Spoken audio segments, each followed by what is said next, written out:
이번에는 참조 타입의 대표적인 타입인 스트링에 대해서 알아보도록 하겠습니다. 참조 타입에서 가장 많이 사용하는 스트링 타입을 보면서 참조 타입이 흰 메모리를 어떻게 사용을 하는지 한번 보도록 할게요. 여기에서 보면 두 가지 형태로 이제 변수를 선언하고 데이터를 넣은 거예요. 그냥 변수 이퀄 값의 형태, 그리고 변수 이퀄 new를 이용해서 객체를 선언하는 형태. 첫 번째, 두 번째 이런 형태로 이제 값을 넣는 거죠. 1번 같이 변수 이퀄 값의 형태로 넣는 경우에는 두 개의 변수에 이제 똑같은 값이 들어갈 경우 힙에는 데이터를 저장할 공간이 하나만 이렇게 마련이 돼요. 그리고 두 개의 변수가 다 이 하나의 데이터 영역을 가리키고 있는 거죠. 그래서 뭐 시스템 아웃 프린트 ln 해갖고 name1 하면 스택 영역을 찾아서 힙 영역에 있는 데이터를 가져오는 거고, name2 하면 스택 영역을 찾아서 힙 영역에 있는 데이터를 갖고 오는 거고, 두 개가 똑같은 데이터를 이제 가리키고 있는 거예요. 그래서 이렇게 가리키는 걸 이제 참조한다고 얘기를 해요. 그리고 new 같은 경우에는 new를 사용할 때마다 힙 쪽의 데이터를 저장할 공간을 마련을 한다 그랬죠. 그래서 이런 형태로 사용하면 두 개가 마련이 돼요. 이렇게 두 개의 차이점을, 이 코드의 차이점을 이렇게 기억을 하셔야 돼요. 그래서 이전에 문자를 비교할 때는 이퀄을 사용하면 이제 100% 정답이 안 나올 수 있다고 했어요. 그 이유가 여기에서 나오는 거예요. 그래서 이렇게 비교 연산자 이퀄 같은 경우에는 여기 스택의 영역에 들어있는 여기에 있는 값을 비교해서 같은지 틀린지를 판별을 해서 같으면 true, 틀리면 false를 리턴을 해줘요. 그러면 실질적으로 여기 있는 값만 비교한다 그랬죠. 그러면 name1 name2 하면 문자열 name1에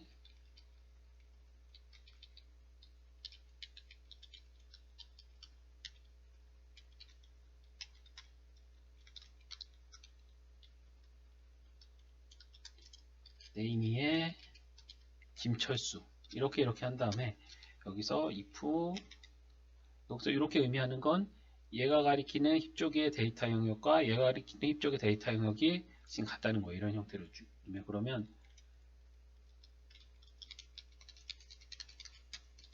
name1 name2 이렇게 하면 이렇게 true가 나와요. 왜냐하면 이 스택 영역에서 가리키는 데이터가 같기 때문에.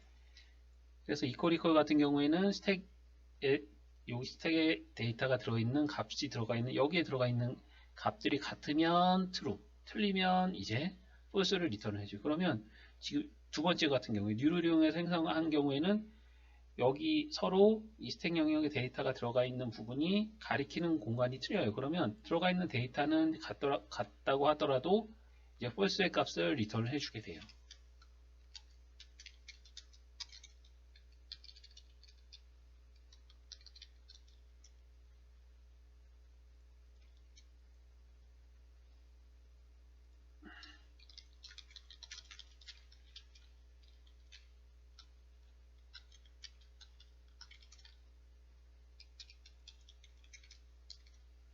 이렇게 false 리턴을 해주죠. 근데 데이터는 실질적으로 같아요. 근데 같지 않다고 이렇게 나와요. 이유는 서로 힙 쪽의 데이터를 가리키고 있는 영역이 틀리기 때문에 만약에 여기의 값이 1이고 여기 시작되는 영역 값이 1이고 시작되는 영역 값이 2라고 하면 1과 2라는 값이 들어가 있기 때문에 서로 틀리기 때문에 요거는 false의 값을 리턴해요. 실질적으로 들어가 있는 데이터 문자열은 같아요. 여기는 여기 1이라고 보면 여기 1이라는 값이 들어가 있고 1이라는 값이 들어가 있어서 같다고 나오는 거죠. 이런 이유 때문에 이렇게 하면 100% 이퀄을 써도 똑같은 true 값이 나오지만 이런 형태로 이제 스트링 변수의 객체를 생성을 하면 똑같은 값들이 들어가 있다고 하더라도 다른 결과가 나오기 때문에 제대로 동작을 하지 않는 거예요. 그래서 문자 같은 경우에는 같은지 틀린지 비교할 때 equals라고 하는 메소드를 사용을 하라고 하는 거예요. 그래서 이렇게 사용을 하는 게 아니라 name1. eqals name2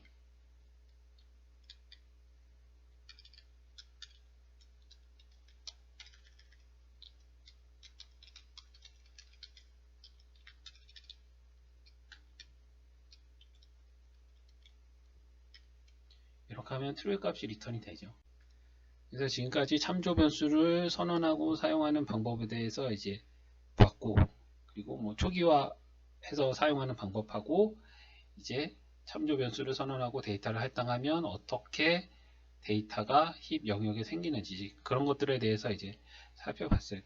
그리고 지금부터는 실질적으로 이제 그런 내용들을 가지고 클래스를 만들고 객체를 생성을 하고 사용하고 이런 실질적인 사용법은 지금부터예요. 그래서 이전에 했던 내용 뭐 기억을 하면 기억하고 이해가 잘 가면 좋겠지만 그거를 뭐 100% 이해를 못한다고 프로그램을 못 짜는 건 아니에요. 지금부터 하는 클래스 선언하는 형식, 객체 생성하는 형식, 사용법 이런 것들만 알아도 프로그램은 짤 수가 있어요. 그래서 이전에 했던 거 잘 기억 안 나고 이해 잘 안 되면 우선 요거라도 확실하게 알고 넘어가고 그 다음에 힙의 데이터가 저장되는 방법이라든지 그런 것들은 그 다음에 이제 이해를 하고 넘어가셔도 돼요.